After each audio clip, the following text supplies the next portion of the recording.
Good evening दोस्तों, स्वागत है आपका एक बार फिर से जेएमएस कंपटीशन क्लासेस में। रोज की तरह आज हम लोग फिर से करने वाले हैं सभी रेलवे एग्जाम्स के लिए जीके जीएस का प्रैक्टिस सेट, जो कि प्रीवियस ईयर क्वेश्चन के बेस्ड पर होता है हमारा।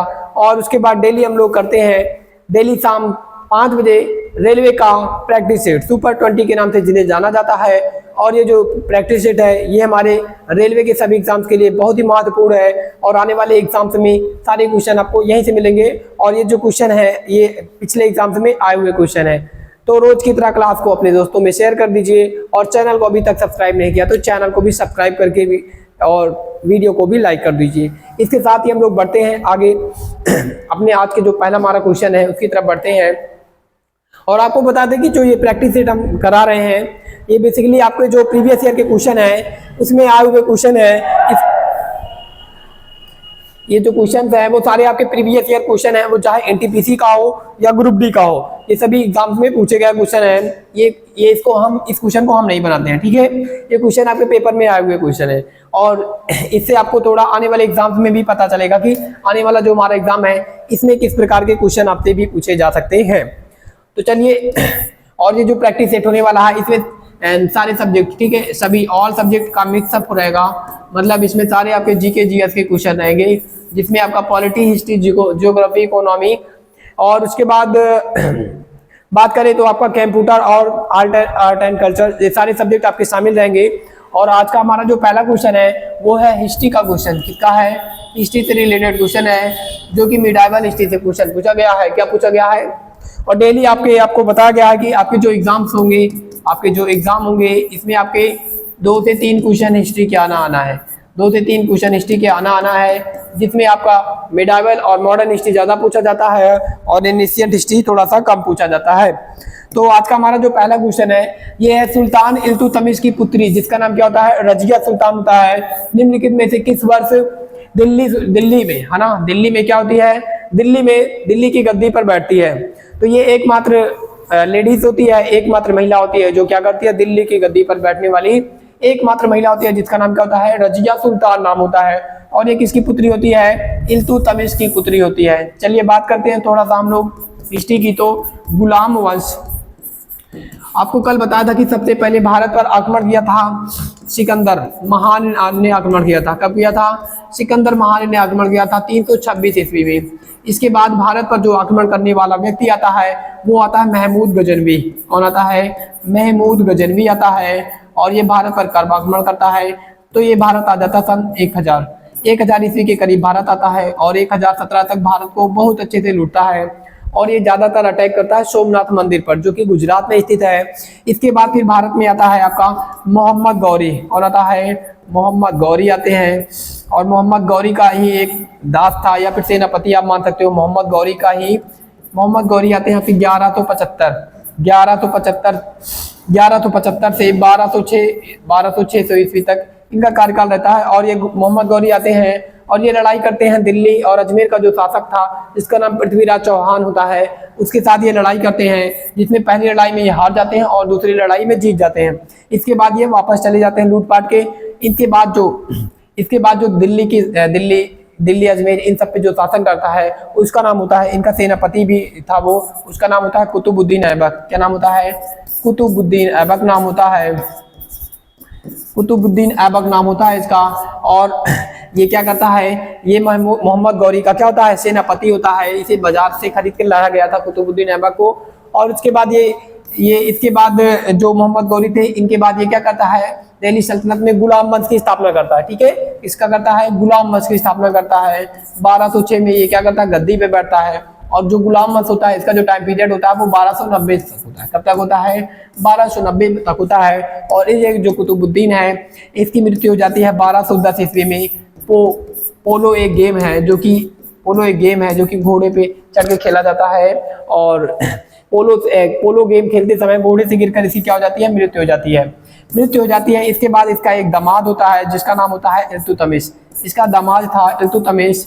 और फिर क्या करता है? वही सारे राजगद्दी इल्तुतमिश जो होता है, फिर सारा शासन वगैरह सब कौन संभालता है? इल्तुतमिश ही संभालता है। और ये इल्तुतमिश कौन था? इल्तुतमिश होता है कुतुबुद्दीन।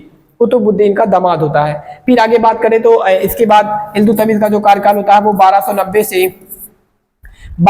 से कब तक होता है। इल्तुतमिश की अगर बात करें तो एंड जो इल्तुतमिश होता है वो 1236 तक, कब तक, 1236 तक कार्यकाल को संभालते हैं। इसके बाद इनकी भी मृत्यु हो जाती है और 1236 से 1240 ईस्वी तक, 1236 से 1240 ईस्वी तक इनकी जो बेटी होती है, 1236 से 1240 ईस्वी तक इनकी बेटी होती है रजिया सुल्तान। फिर वो क्या करती है, फिर वो गुलाम वंश का जो शासन है अपने हाथ में लेती है और गद्दी पर बैठ जाती है। तो इसका जो राइट आंसर हो जाएगा वो क्या हो जाएगा, वो हो जाएगा 1236 ईस्वी।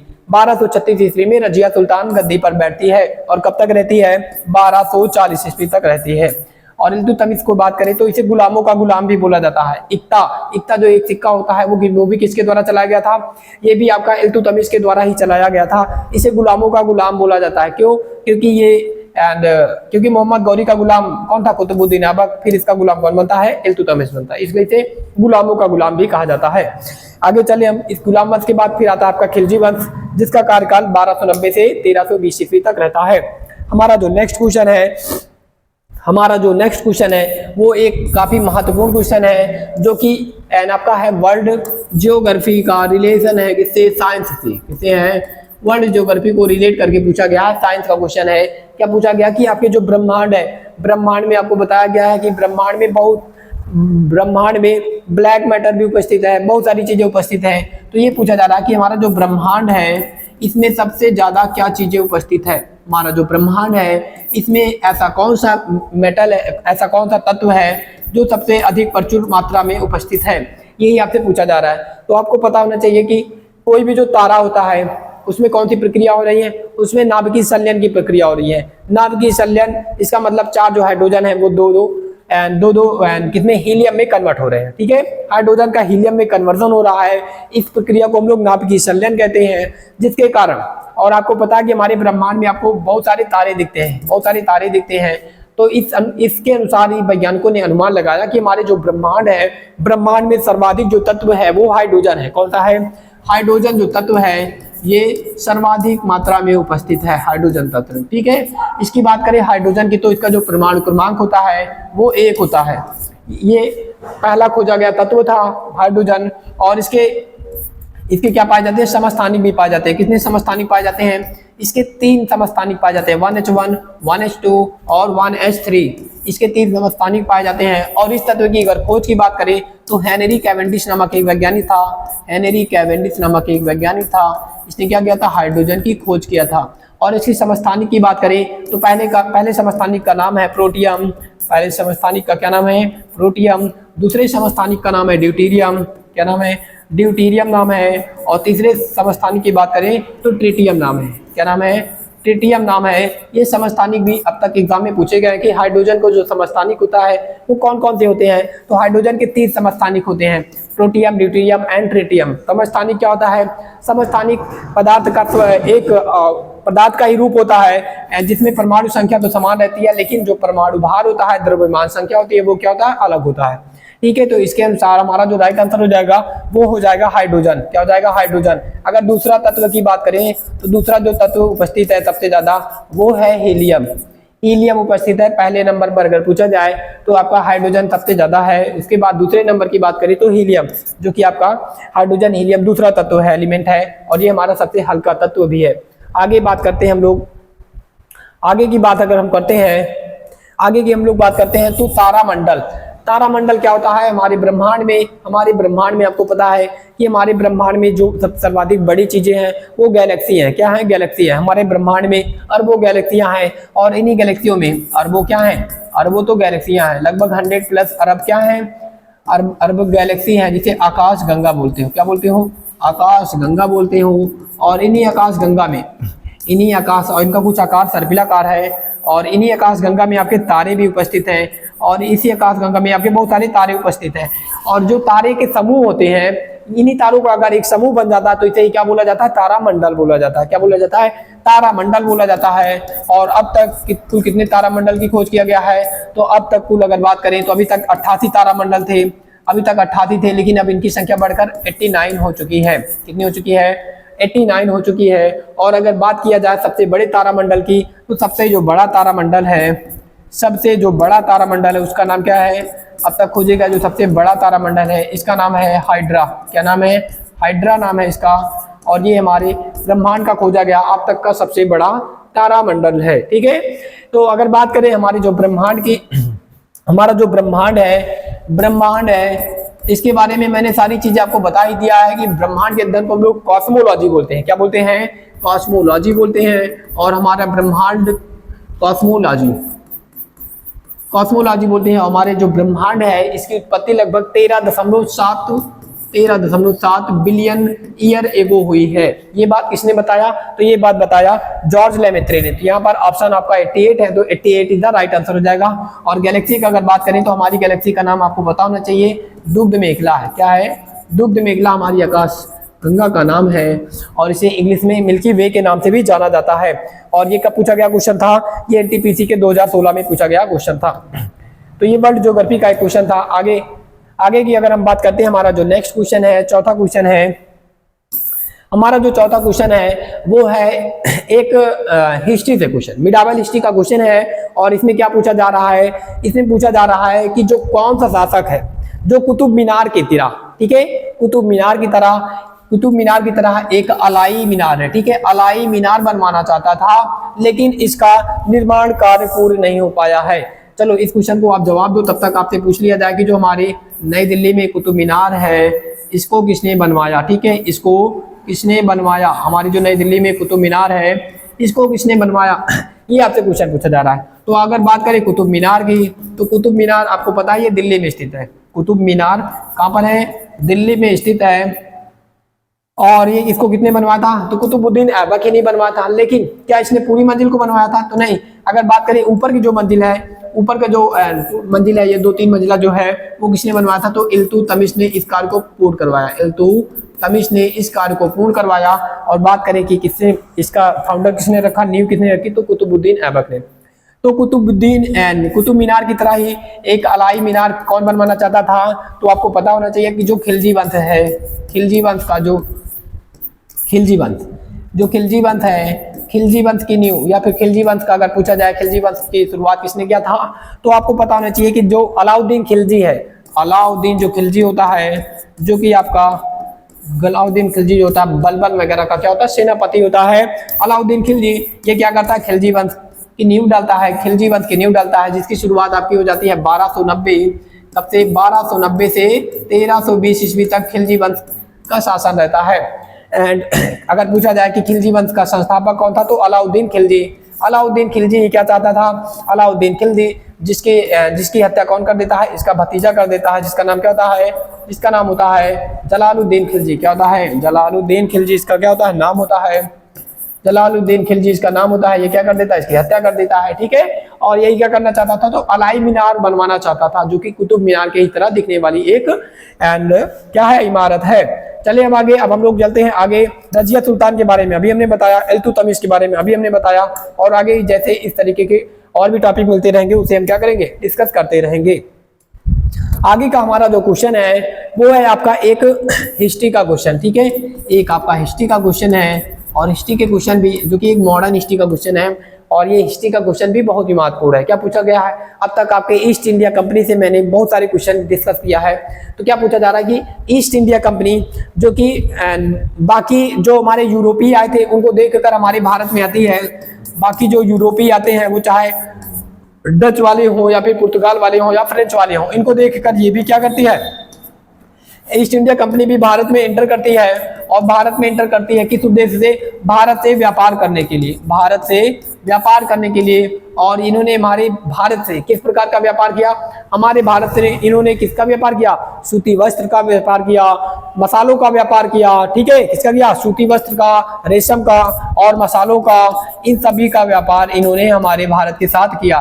ठीक है, तो इसमें केवल सूती वस्त्र नहीं था, इसमें केवल नॉयलॉन भी नहीं था, रेशम भी नहीं था, इसमें सूती वस्त्र, रेशम वस्त्र और मसाले और भी बहुत सारे रॉ मटेरियल भी संबंधित थे। ठीक है, तो एंड ये ईस्ट इंडिया कंपनी हमारे भारत के साथ इन सभी चीजों का व्यापार करते थे। ठीक है, और अगर बात करें ईस्ट इंडिया कंपनी की, ईस्ट इंडिया कंपनी की अगर बात करें तो इसकी स्थापना हमने बताया था कब होती है? इसकी स्थापना होती है सन 1600 करीब। इस समय हमारे दिल्ली सल्तनत पर किसका शासन था? तो अकबर का शासन था। किसका था? तो इस समय हमारे दिल्ली में जो कौन सा राजा हुआ करता था? तो अकबर राजा हुआ करता था। इसी के समय में क्या होती है? 1600 ईस्वी में ईस्ट इंडिया कंपनी की स्थापना होती है। कहाँ पर होती है? इंग्लैंड में होती है। कहाँ पर होती है? इंग्लैंड में होती है। और इन्होंने सर्वप्रथम अपना कारखाना कहाँ लगाया? हमारे भारत के 1608 ईस्वी में लगाते हैं, मछलीपट्टनम में लगाते हैं। और ये कहाँ पर है? ये आपका है आपका आंध्र प्रदेश में है, जिसका वर्तमान नाम क्या है? विशाखापट्टनम नाम है। क्या नाम है? विशाखापट्टनम इसका वर्तमान नाम है, जो कि रेलवे का 18वां जोन भी है। ठीक है, जो कि रेलवे का 18वां जोन भी है। और इसके साथ ही हम लोग चलते हैं आगे नेक्स्ट क्वेश्चन की ओर। इसका जो राइट आंसर हो जाएगा वो सूती वस्त्र एवं रेशम दोनों हो जाएगा। और इसके साथ ही हम लोग चलते हैं नेक्स्ट क्वेश्चन की ओर। और हमारा जो नेक्स्ट क्वेश्चन होने वाला है वो एक आर्ट एंड कल्चर में त्योहार टॉपिक से क्वेश्चन है। क्या पूछा जा रहा है? सूरज कुंड मेला एंड कहाँ मनाया जाता है? किस राज्य में मनाया जाता है? सूरज कुंड मेले की बात करें तो सूरज कुंड मेला कहाँ पर मनाया जाता है?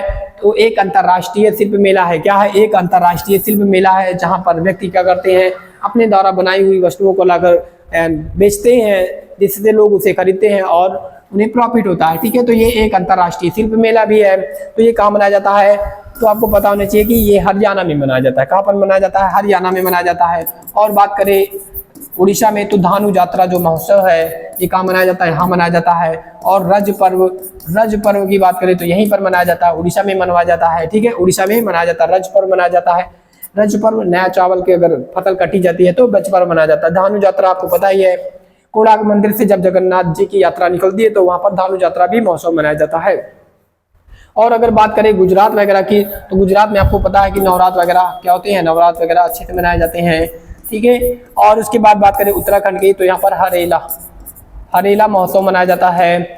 हरेला महोत्सव मनाया जाता है। बसंत पंचमी अच्छे से मनाई जाती है। तो ये सब प्रमुख महोत्सव है हमारे भारत के, आपको याद रखना चाहिए इसे। और उसके बाद हम आगे चलते हैं नेक्स्ट क्वेश्चन की ओर। तो हमारा जो नेक्स्ट क्वेश्चन होने वाला है ये हमारा पॉलिटी का क्वेश्चन है। किसका है? पॉलिटी का क्वेश्चन है। और पॉलिटी का क्वेश्चन भी बहुत ही महत्वपूर्ण क्वेश्चन होता है हमारे एग्जाम के दृष्टि से। पॉलिटी के क्वेश्चन में क्या पूछा जा रहा है? पॉलिटी के क्वेश्चन में पूछा जा रहा है कि हमारे विश्व का सबसे लंबा लिखित संविधान किस देश का है? सबसे लंबा पूछा जा रहा है। क्या पूछा जा रहा है? सबसे बृहद संविधान पूछा जा रहा है, मतलब जो कि बहुत ही लार्ज में लिखा गया है। तो अगर बात करें विश्व का सबसे लंबा संविधान की बात करें तो वो भारत का संविधान है। किसका है? भारत का है। और अगर बात करें विश्व का सबसे पुराना संविधान की अगर बात करें, जो कि अलिखित है। ठीक है, सबसे पुराना अलिखित संविधान की बात करें तो वो ब्रिटेन का संविधान है। किसका संविधान है? अलिखित, वो ब्रिटेन का संविधान है। ब्रिटेन का, यूके का संविधान है, जिसे आप लोग इंग्लैंड या ब्रिटेन बोलते हो। तो ये अलिखित संविधान है, विश्व का सबसे पुराना संविधान है। लेकिन हमारे भारत का क्या है? हमारे भारत का जो संविधान है वो विश्व का सबसे बड़ा लिखित संविधान है, या विश्व का सबसे लंबा लिखित संविधान है। ठीक है, जिसको हमने बहुत सारे देशों से क्या किया है? जिसमें हमने बहुत सारे देशों से बहुत सारी चीजें जोड़ी है। जैसे संसदात्मक व्यवस्था हमने इंग्लैंड से लिया है, और एकल नागरिकता भी इंग्लैंड से लिया है। इसी तरीके से हमने अपने संविधान में बहुत सारी चीजें ऐड किया है, जिसके कारण हमारा संविधान विश्व का सबसे बड़ा संविधान है। और ये बनकर कब तैयार होता है? 26 नवंबर 1950 को बनकर तैयार होता है, जिसमें टोटल 2 साल 11 महीने 18 दिन का टाइम लग जाता है। और लगभग 6 मिलियन जिसे हम लोग 60 लाख बोल सकते हैं, 6 मिलियन इंडियन रुपी क्या होता है? खर्च लग जाता है, टोटल पैसे लग जाते हैं। और अगर बात करें ये लागू कब किया जाता है, तो ये लागू किया जाता है 26 जनवरी 1950 को लागू किया जाता है। 26 जनवरी 1950 को लागू किया जाता है। बनाता कौन है इसे? तो संविधान सभा क्या करती है? हमारी जो संविधान सभा होती है ये क्या करती है? हमारे भारत की संविधान का निर्माण करती है। जिसमें कितने मेंबर थे? जिसमें आपके 389 मेंबर थे, 389 सदस्य थे। किसमें? हमारी संविधान सभा में। इन्हीं लोगों ने क्या किया था? संविधान का निर्माण किया था। इसके साथ हम लोग बताते हैं कि विश्व का जो सबसे लंबा संविधान है वो अमेरिका का है। क्या पूछा जा रहा है? विश्व का सबसे लंबा लिखित संविधान किसका है? तो वो भारत का है, इंग्लैंड का नहीं है, अमेरिका का भी नहीं है। आगे चलते हैं इसके साथ हम लोग नेक्स्ट क्वेश्चन की ओर। और हमारा जो नेक्स्ट क्वेश्चन होने वाला है वो भी एक पॉलिटी से ही संबंधित क्वेश्चन है। किससे संबंधित है? पॉलिटी से संबंधित क्वेश्चन है।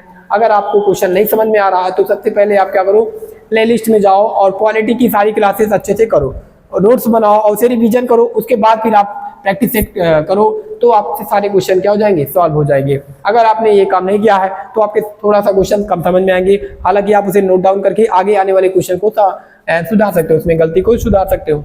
चलिए हम लोग चलते हैं। अगला क्वेश्चन जो हमारा है, क्या पूछा जा रहा है कि संविधान में अन्य देशों से उधार लेने की विशेषताओं की आलोचना करते हुए, मतलब जो भी चीजें हमारे संविधान में जोड़ी गई हैं इसकी आलोचना, क्रिटिसाइज किया था हमारे संविधान सभा के ही मेंबर थे, ठीक है। उन्होंने क्या किया था, इसको क्रिटिसाइज किया था और बोला था संविधान के मौलिक विचारों के संदर्भ में किसी को कोई भी विशेष अधिकार नहीं है। हमारे जो फंडामेंटल्स क्या है, थॉट्स हैं, इसमें किसी को भी कोई विशेष अधिकार नहीं है, नहीं दिया गया है। तो इसकी क्रिटिसाइज या आलोचना किया था, आपको बताना किसने किया था, ठीक है। उन्होंने हमारे एक आर्टिकल जो है आर्टिकल 32 को संविधान की आत्मा भी बोला था। इन्होंने आर्टिकल 32 को संविधान की आत्मा बोला और इन्होंने और क्या बोला, और इन्हें ड्राफ्ट कमेटी का अध्यक्ष भी चुना गया।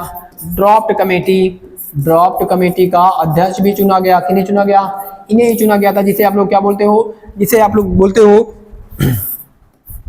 जिसमें आपके कितने मेंबर थे, 7 मेंबर थे। इसका इन्हें क्या किया जाता है, इसका इन्हें अध्यक्ष भी चुना जाता है। तो इनका नाम आपको बताना है, ठीक है, इनका नाम आपको बताना है। इनका नाम क्या था, इन्हें फाउंडर ऑफ इंडियन कॉन्स्टिट्यूशन भी बोला जाता है, मतलब भारतीय संविधान का जनक भी माना जाता है।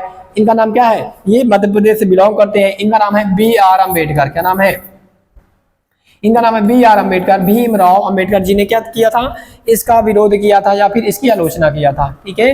बात करें तो संविधान में ये जो आलोचना किया गया है कि दूसरे संविधान से जो ले रहे हो, इसमें हमें मूल रूप से हम जो सोच रहे हैं, विचार है हमारे, इन पर क्या है, इन पर हमें विशेष अधिकार नहीं है, ठीक है। इसकी आलोचना कौन करते हैं, हमारे भीमराव अम्बेडकर जी करते हैं, जो कि मध्य प्रदेश से बिलोंग करते हैं। इन्हें भारतीय संविधान का क्या जनक भी माना जाता है।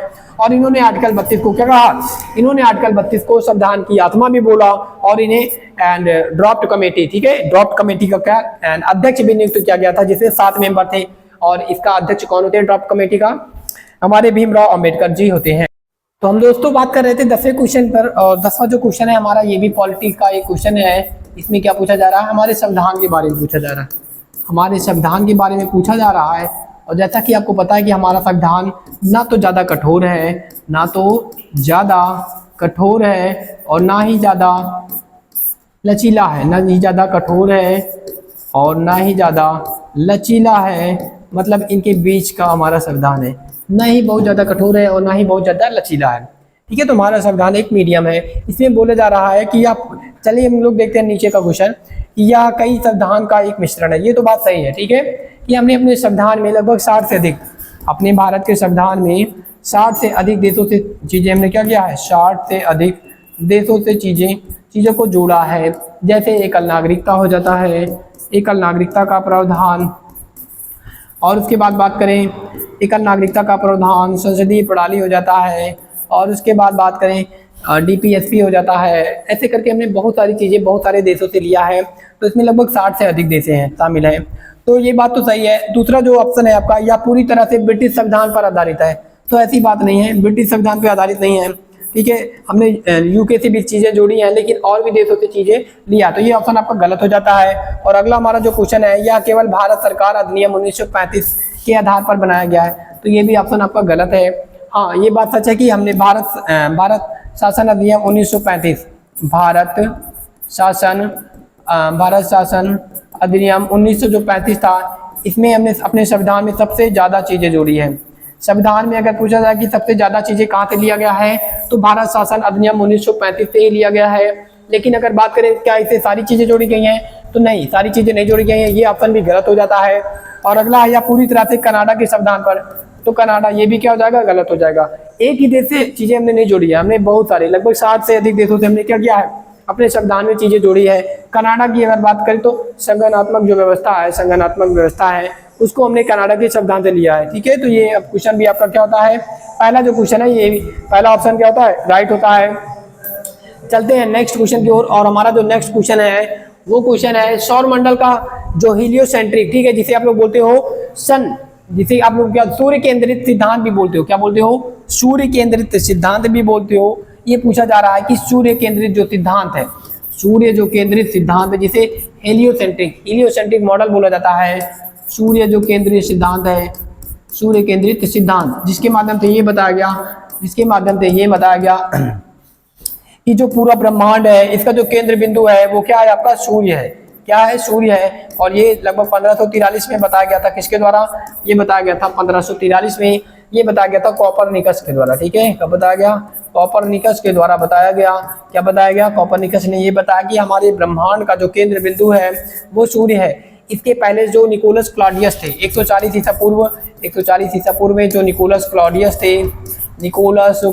थे, उन्होंने बताया कि हमारे पूरे ब्रह्मांड का जो केंद्र बिंदु है वो पृथ्वी है। क्या है? पृथ्वी है। जो कि ये भी बातें गलत थी और ये भी बातें ही गलत थी। ठीक है, तो आपसे पूछा जाए कि हीलियोसेंट्रिक जो मॉडल है वो किसने दिया? तो निकोलस कोपरनिकस ने दिया। और बात करें गैलीलियो की, तो गैलीलियो के बारे में हमने बताया है यह एकमात्र वैज्ञानिक था जिसने ब्रह्मांड का अध्ययन टेलीस्कोप के माध्यम से किया। और इसने सर्वप्रथम अपनी गैलेक्सी को देखा और इसने बृहस्पति ग्रह की भी खोज किया। इसके साथ साथ 4 प्राकृतिक उपग्रह की भी खोज किया। ठीक है, अब हम लोग चलते हैं अगले क्वेश्चन की ओर। और बाकी विलियम हॉर्सेल के बारे में जानते हो, इन्होंने क्या किया? अरुण ग्रह की खोज किया इन्होंने। और हमारा जो नेक्स्ट क्वेश्चन है वो कंप्यूटर से रिलेटेड क्वेश्चन है। इसके पहले मैंने बताया कि आपके रेलवे के एग्जाम में कंप्यूटर से भी क्वेश्चन आते हैं। रेलवे का जो एग्जाम होता है इसमें 2-3 क्वेश्चन आपके कंप्यूटर के भी पूछे जाते हैं, जो कि एक बहुत ही महत्वपूर्ण सब्जेक्ट है। और कंप्यूटर, और आपको पता है कि आने वाला जो इस समय टाइम चल रहा है वो अब साइंस, टेक्नोलॉजी, AI, कंप्यूटर सब इन्हीं पे क्या है, फोकस्ड है हमारा। तो इसलिए कंप्यूटर के भी क्वेश्चन शामिल किए जा रहे हैं हमारे एग्जाम्स में, ताकि हमारे जो आने वाले जो स्टूडेंट है वो इसको क्या कर सके, महत्व को समझे और इसको हम लोग अपने कार्यों में कैसे सम्मिलित करते हैं, ये सारी चीज़ों को भी हम समझें। क्या पूछा जा रहा है कि एक एकीकृत परिपथ सामान्यतः जाना जाता है। एकीकृत परिपथ का मतलब होता है कि सपोज दैट ये आपकी कोई क्या है, प्लेट है, तो इसमें जो भी चीज़ें यूज होती हैं वो एक पैरेलली यूज होती हैं, मतलब एक सिमिलरिटी से यूज होती हैं, सीरियल वाइज यूज होती हैं। इसी में पूछा जा रहा है कि इसमें क्या चीज़ें यूज होती है। प्लेट यूज होती है, प्रतिरोधक यूज होता है, ट्रांजिस्टर होता है, चिप होता है। तो अगर बात करें तो जो चिप होता है, जिसे क्या बोलते हो आप, IC बोलते हो, इंटीग्रेटेड चिप बोलते हो, जो कि सेमीकंडक्टर से बनी होती हैं। इनका जो प्रयोग किया जाता है वो एकीकृत परिपथ में किया जाता है। सामान्यतः इनका जो प्रयोग है वो एकीकृत परिपथ में किया जाता है, जो कि एक सीरियल वाइज लगी होती हैं। और ये किससे मिलकर बनी होती हैं? सेमीकंडक्टर से मिलकर बनी होती हैं। अर्ध धातुएं, ठीक है, जो धातुएं होती हैं इनसे मिलकर बनी होती हैं, जैसे जर्मेनियम हो गया, सिलिकॉन हो गया, ठीक है, जर्मेनियम हो जाता है। ये सब क्या होते हैं? ये सब आपके सेमीकंडक्टर होते हैं, सेमी मेटल होते हैं, ठीक है, अर्ध धातुएं होती हैं। आगे हम लोग चले, अगर बात करें तो जो IC होता है, कंप्यूटर में IC का प्रयोग कब से स्टार्ट हुआ? तो कंप्यूटर में जो तीसरी जनरेशन है, जो थर्ड जनरेशन है आपकी, जो कि आपकी 1964 से 1971 के बीच में जो है, सबसे पहले हम लोगों ने तीसरी जनरेशन में IC का प्रयोग करना शुरू कर दिया। और जो हमारी चौथी जनरेशन चल रही है, चौथी और जो हमारी 5वीं जनरेशन चल रही है, इसमें हम लोग IC का प्रयोग बहुत ही लार्ज स्केल पर कर रहे हैं, ठीक है, बहुत ही लार्ज स्केल पर कर रहे हैं, जिसके कारण हमारा जो कंप्यूटर का साइज है काफ़ी छोटा हो चुका है, जिसको हम लोग अपने जेब में भी लेकर चल सकते हैं। और ये जो क्वेश्चन है, अगला जो क्वेश्चन है आपका RRB NTPC 2021 में पूछा गया क्वेश्चन है। क्वेश्चन क्या पूछा जा रहा है कि कंप्यूटर का एक जो घटक है, जो कि CPU, ठीक है, सेंट्रल प्रोसेसिंग यूनिट को हम लोग क्या बोलते हैं? CPU बोलते हैं, शॉर्टकट में क्या बोलते हैं? CPU बोलते हैं, जो कि कंप्यूटर का क्या होता है? मस्तिष्क भी होता है। कंप्यूटर का क्या होता है? ये मस्तिष्क होता है, या फिर इसे क्या बोल सकते हो आप लोग? कंप्यूटर का अगर नर्व पूछा जाए तो वो भी CPU को ही बोला जाता है। इसमें बोला जा रहा है कि इसमें क्या चीज़ CPU में लगा होता है। तो चलिए आइए ऑप्शन को हम लोग पढ़ते हैं। तो जो CPU होता है वो कुछ ऐसे बना होता है, और बगल में आपका मॉनिटर होता है, कुछ एक वायर ऐसे गए होते हैं, लगे होते हैं, ठीक है, और ये आपका स्टैंड है। और बगल में हम लोग फिर यहाँ पर क्या होता है? कीबोर्ड होता है, और कीबोर्ड, और जो कंप्यूटर से ही आपका एक माउस कनेक्ट होता है, ये कीबोर्ड भी आपकी इसी से कनेक्ट होता है, ठीक है। तो आपसे पूछा जा रहा है कि ये जो CPU है, इसमें क्या चीज़ें सम्मिलित होती हैं? तो ये आपका मॉनिटर है। क्या है? ये आपका मॉनिटर है, ये आपका क्या है? ये आपका माउस है, ये आपका क्या है? माउस है। और ये आपका कीबोर्ड है, और ये आपका CPU है, ठीक है, ये आपका क्या है? CPU है। तो आप लोग देख सकते हो कि जो मॉनिटर है ये बिल्कुल CPU से अलग है, तो ये मॉनिटर तो ऑप्शन हो नहीं सकता। माउस की बात करें तो ये भी बिल्कुल अलग ही है, तो माउस भी ऑप्शन हो नहीं सकता। कीबोर्ड की बात करें तो आप देख सकते हो CPU और कीबोर्ड, दोनों में काफ़ी अंतर है, ये भी अलग है। एंड अगर बात करते हैं मेमोरी की, तो ये बात ठीक है कि जो मेमोरी है वो जिसे जैसे कैचे मेमोरी होती है, वर्सेटाइल मेमोरी होती है, ये सारी जो मेमोरी है हम लोग सीपीयू के अंदर जो प्लेटें होती हैं इसमें क्या करते हैं, इसका यूज करते हैं, जिससे आपको स्टोरेज मिलता है और इसमें आप क्या करते हो, बड़ी बड़ी फाइलों को सेव करते हो, ठीक है। और मेमोरी दो प्रकार की होती है, आपको पता ही है, मेमोरी दो प्रकार की होती है। एक होती है रैम मेमोरी, जिसे हम लोग बोलते हैं रीड एक्सेस मेमोरी, ठीक है, रैंडम एक्सेस मेमोरी, और एक होती है रोम, जिसे हम बोलते हैं रीड ओनली मेमोरी। दोनों का कार्य अलग अलग होता है। रोम का कार्य होता है आपको स्टोरेज को रखना, और रैम का कार्य होता है उस स्टोरेज को जो भी आपने सेव किया उसको एंड कितनी जल्दी आप उसे कमांड देते हो उसको उतनी जल्दी आपके पास प्रस्तुत करना, ये रैम का कार्य होता है, मतलब ये आपके सिस्टम को चलाने का कार्य करता है। आगे की बात करें, हमारा जो नेक्स्ट क्वेश्चन है वो एंथ्यूरियम, जिसका नामकरण एक प्रसिद्ध एंडपूल के नाम पर हुआ है, यह निम्नलिखित में से किस राज्य का एक प्रमुख क्या है, किस राज्य का एक प्रमुख पर्व है एंथ्यूरियम। एंथ्यूरियम की बात करते हैं तो ये एक इस राज्य में इसके नाम से एक पर्व भी मनाया जाता है, और इस राज्य का नाम आपको बताना है।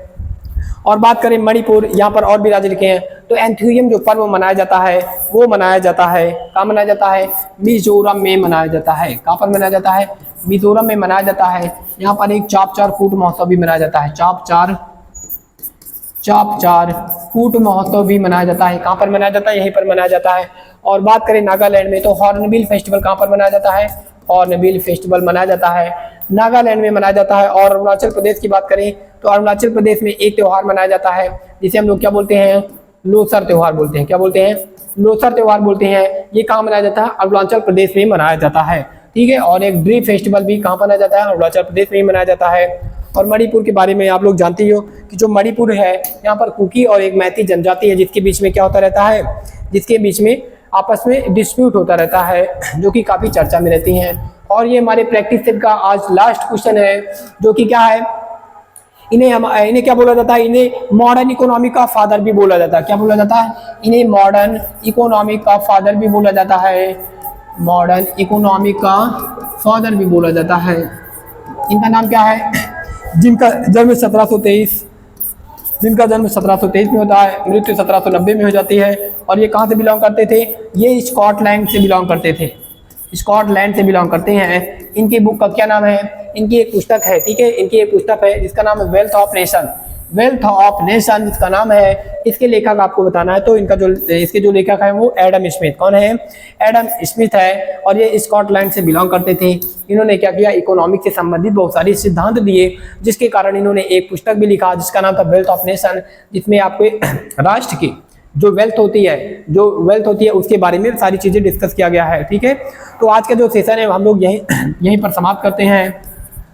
अगर क्लास अच्छी लगी हो हमारी मेहनत आपको अच्छी लगी हो, तो आप लोग क्या करो, क्लास को अच्छे से लाइक करो और अपने दोस्तों तक जरूर शेयर करो, क्योंकि आप लोग क्लास को पूरा नहीं देखते हो। हमारा जो यूट्यूब का एल्गोरिथम है वो बताता है कि आप लोग जो क्लास है वो पूरा नहीं देखते हो, एंड तक नहीं देखते हो, तो ऐसी गलती मत करो। एंड आप लोग थोड़ा सा सपोर्ट करो ताकि हम लोगों को मोटिवेशन मिले और हम लोग और इस तरीके की आपके लिए मेहनत करके क्लास लाते रहें। और जितने भी प्रीवियस ईयर के क्वेश्चन है, अगर आप इसको पढ़ते हो तो आने वाले एग्जाम्स में आपको जरूर सहायता मिलेगी। तो आज की जो क्लास है हम लोग यहीं पर समाप्त करते हैं। और अगर अभी तक आपने चैनल को सब्सक्राइब नहीं किया है तो चैनल को जरूर सब्सक्राइब कर लीजिए, और इसी तरीके की वीडियो आपको लगातार मिलती रहेगी। और हमारी टेक्निकल जो टीम है लगातार वर्क कर रही है आपके लिए। तो चलिए मिलते हैं नेक्स्ट क्लास में, तब तक के लिए जय हिंद जय भारत।